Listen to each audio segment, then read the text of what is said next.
Nesse vídeo aqui a gente vai pensar um pouco sobre a dinâmica da refatoração, quando ela acontece, quando a gente vê oportunidades dela acontecer e quem sabe falar de alguns exemplos práticos aí disso, né? Então, oi, se você não me conhece, meu nome é Vitor Osório, esse é o canal Computação Crítica e essa série é sobre uma leitura do livro Domain Driven Design. Então eu tô a cada vídeo lendo um capítulo, lendo um trecho do livro e comentando aqui com alguns insights, tentando comentar, seguindo a dinâmica do livro. E esse vídeo é sobre o capítulo 8, Oportunidades de Avanço, né? Então, vamos tentar situar um pouco a discussão, da onde ele estava falando e até onde ele chegou aqui até o momento. Bom, no capítulo anterior, ele vai falar sobre refatoração, o que é refatoração, quando se dá refatoração. Se você não viu, volta no vídeo anterior que eu comento bastante, e tem bastante informação lá, até mais do que nesse vídeo aqui, por incrível que pareça, né? E ele já começa falando que os retornos obtidos com refatorações não são lineares. Então, vamos entender aqui o que ele está falando e assim, entender um pouco do que é, de como é a dinâmica dos nossos projetos, né? Então, ele tem aqui ele coloca lá esse gráfico que eu tirei do livro, eu refiz ele, mas eu tirei do livro. Ele tem o tempo de projeto e as refatorações e o valor agregado ao software. Então a gente vê que assim, toda vez que a gente está num desenvolvimento de um projeto, o valor é sempre crescente. Se a gente adiciona novas funcionalidades, se a gente refatora alguma coisa, se a gente melhora a complexidade de alguma coisa, se a gente melhora a performance de alguma coisa, o valor vai sempre aumentando.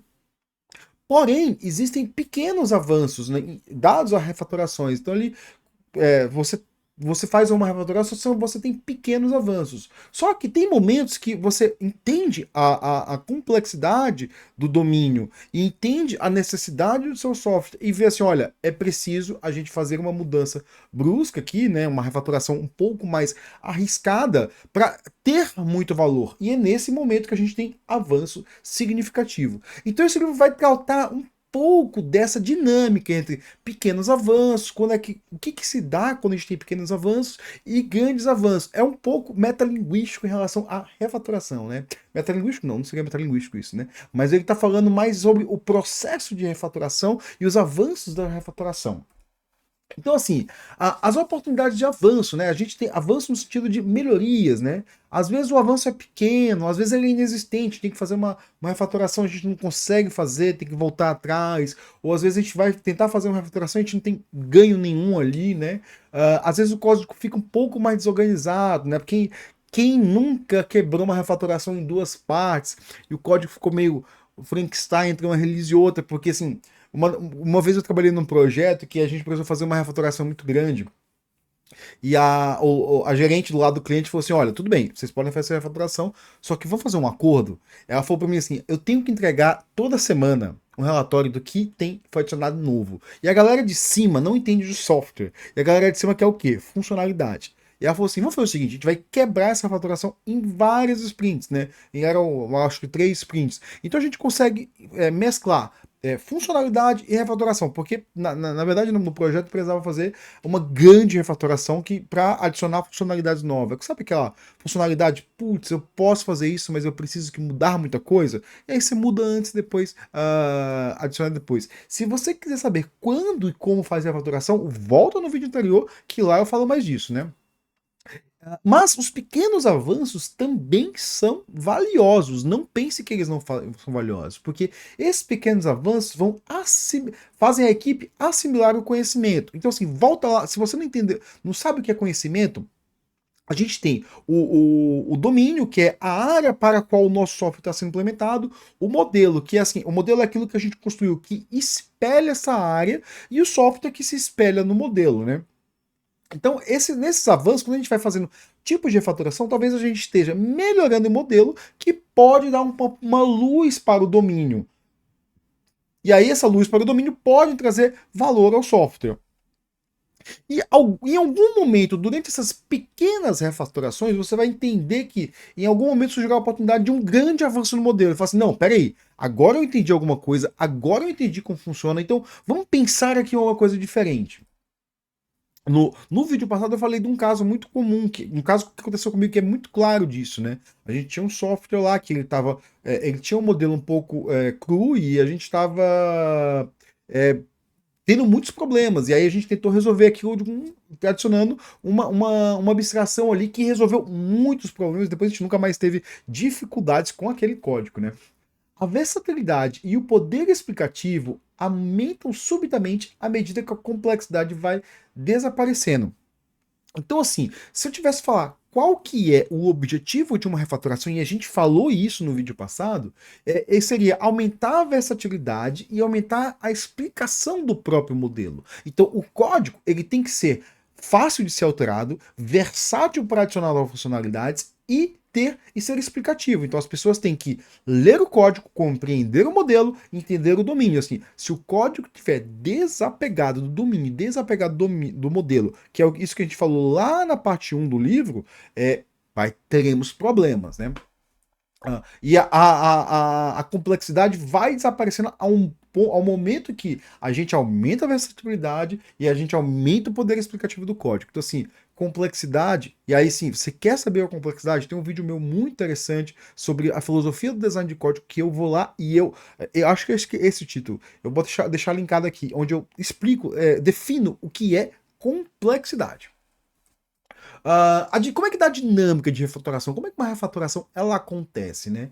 A cada experimento aumenta o entendimento do domínio. Então, assim, experimento. Por que experimento aqui, né? Ele vai falando lá que você tem refatorações, ela acontece através de experimentações. Então, ali, você quer propor uma refatoração no seu projeto? O que você pode fazer? Você pode tentar experimentar, falar assim, olha, eu vou fazer uma POC aqui, e aí você pode até fazer ali, sei lá, gastar umas 2, 3 horas ali do seu dia falando assim, e se eu fizer tal coisa? E se eu tentar implementar tal coisa? E aí você faz aquela POC, faz um branch, coloca separado, e depois mostra para o time, mostra para o arquiteto, ou seja lá, quem for que vai tomar essa decisão. E fala assim, olha, e se a gente fizer isso? Se aquela POC não der certo, bom, você entendeu que aquele caminho já não é suficiente. Aí você pode até mostrar para as pessoas ainda, mas você já entende alguma coisa a mais daquele modelo, porque aquilo não é suficiente. Tem sempre que lembrar que uma refatoração tem que aumentar a versatilidade e o poder explicativo. Se não for por esse motivo, nem adianta fazer.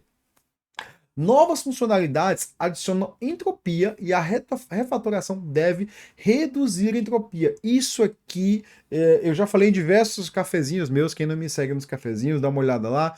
Tem um cafezinho chamado o Dev Tático e o Dev Estratégico, creio que é esse o título, vou ter que deixar linkado aqui, que é exatamente sobre isso, né?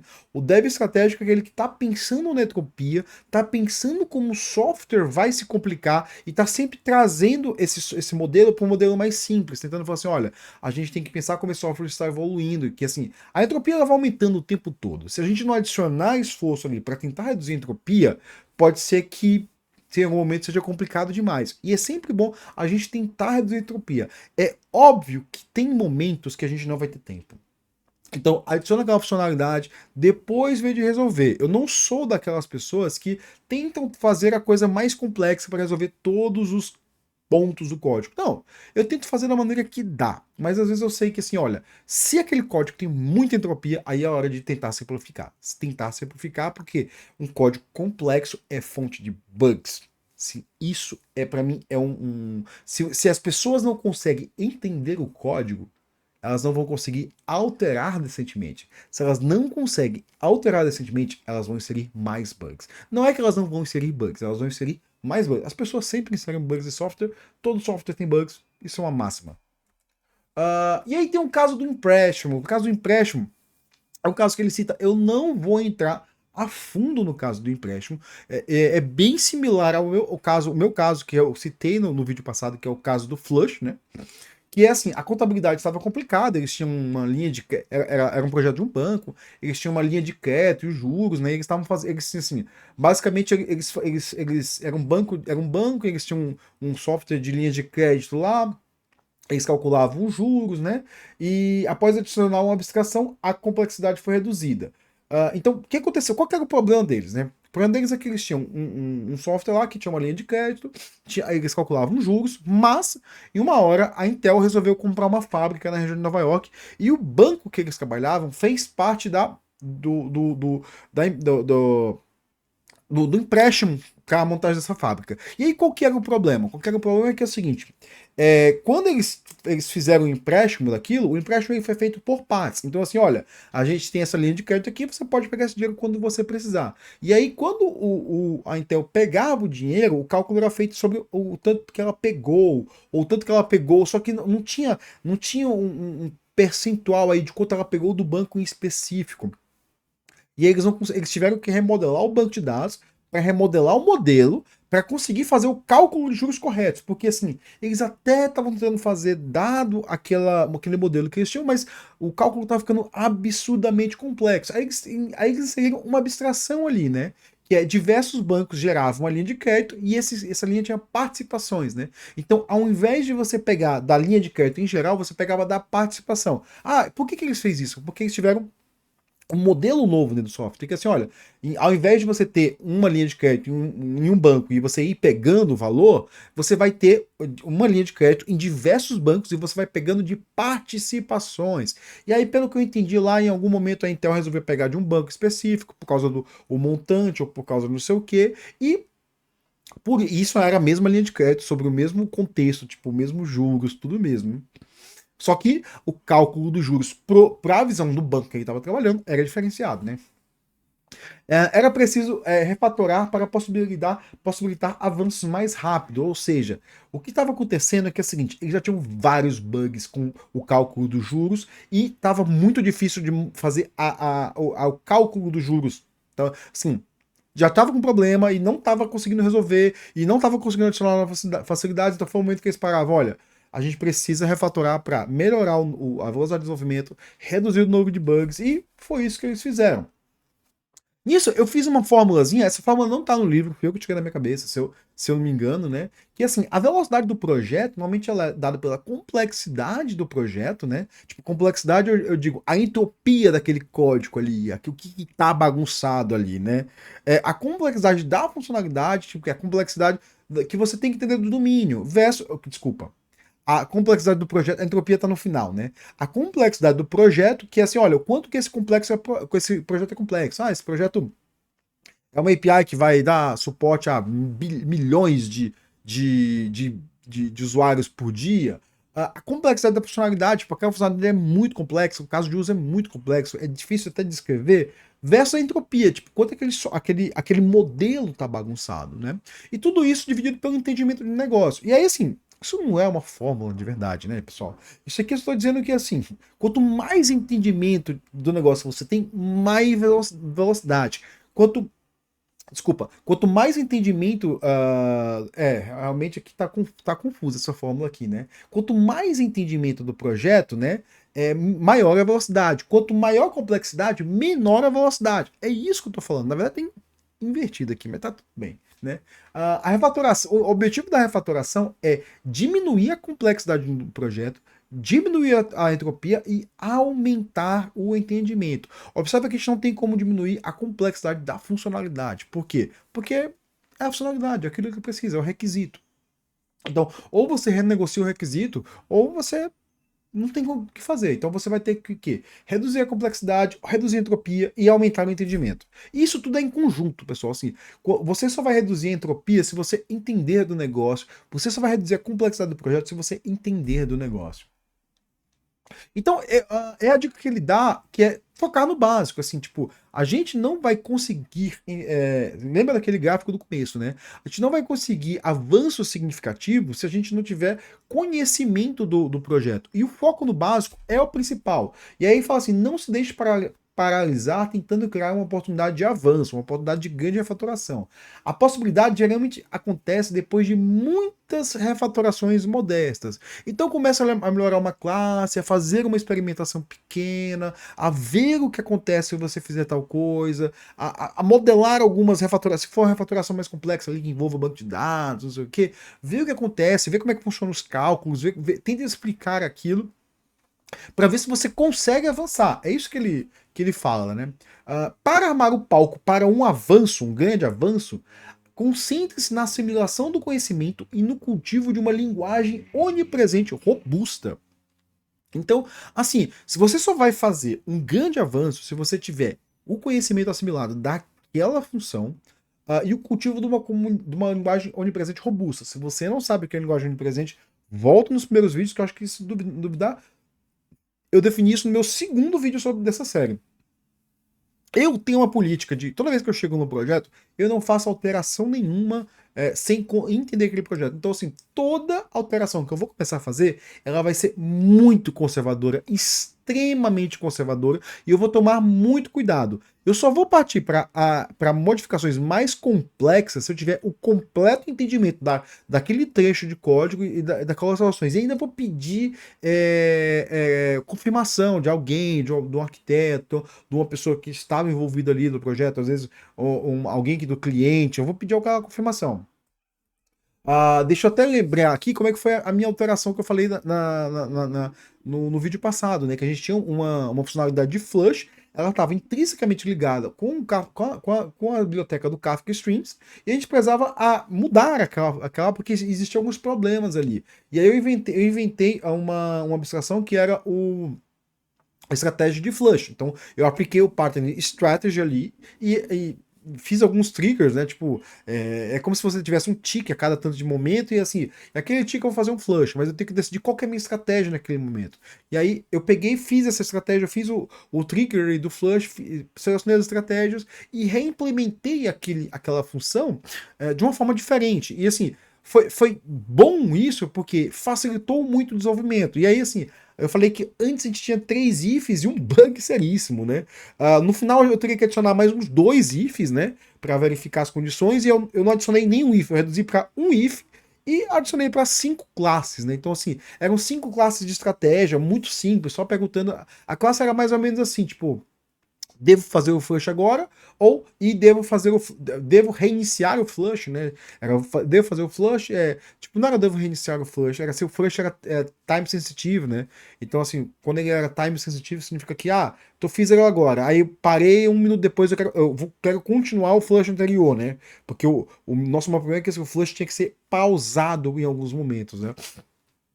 E aí, se ele pausou, iniciou uma nova estratégia, eu deveria verificar se ela era time sensitive, porque se ela fosse time sensitive, eu tinha que voltar para o começo, né? E aí, e isso facilitou muito o nosso desenvolvimento. Foi um refactor complicado que, em vez de piorar a situação, melhorou. Assim, eu lembro que teve só um bug em produção ali, mas era um bug que já existia, que ele só apareceu e foi um sucesso, e a gente não teve mais problema naquele código. Ainda bem. Não se deixe paralisar tentando enxergar o futuro. Preste atenção às oportunidades. O que ele está dizendo aqui? Ele está falando que quando você vai refatorando, né? Não fique pensando assim, nossa, onde eu posso chegar daqui a tanto tempo? No momento que você ver uma oportunidade de grande avanço, você vai compreender, falar, não, esse é um novo entendimento. Então, se você tem que só fazer testes, experimentar. Experimentar é o foco da refatoração. Tenta sempre experimentar, ver como é que fica. E na hora que você vê e chegar num acordo ali com o time, apresentar para o time, olha, e se a gente fizesse isso, você vai ver que existe uma oportunidade de avanço, né? E aí, assim, termina o capítulo. Esse capítulo é bem simples, é bem pequeno. Ele foca muito ali no caso. Ele passa muito tempo explicando aquele caso de uso que eu achei muito similar. Pelo menos os ganhos foram bem similar aos ganhos que eu vi no meu caso de uso, né? E aí eu termino aqui com uma autoavaliação, como eu sempre faço nesses vídeos, né? Se assim, se no meu projeto eu consigo identificar partes do código onde preciso avançar, onde assim, eu falo assim, olha para o texto do código e fala assim, poxa, esse código aqui tá com muito bug, tá muito complexo. Será que eu consigo pensar ele de outra forma? Será que eu consigo botar um design pattern aqui que vai melhorar? Sei lá, um composite, né? Eu sempre falo que você fazer coisas por composição é muito bom. Uma estratégia, você fala assim, não, existem 2 ou 3 estratégias aqui. Aí tem aqueles if else complicado, na verdade é um strategy pattern ali que você distrai e fica uma coisa linda, né? Tipo, e se você faz isso, tente sempre levar pelo domínio, né?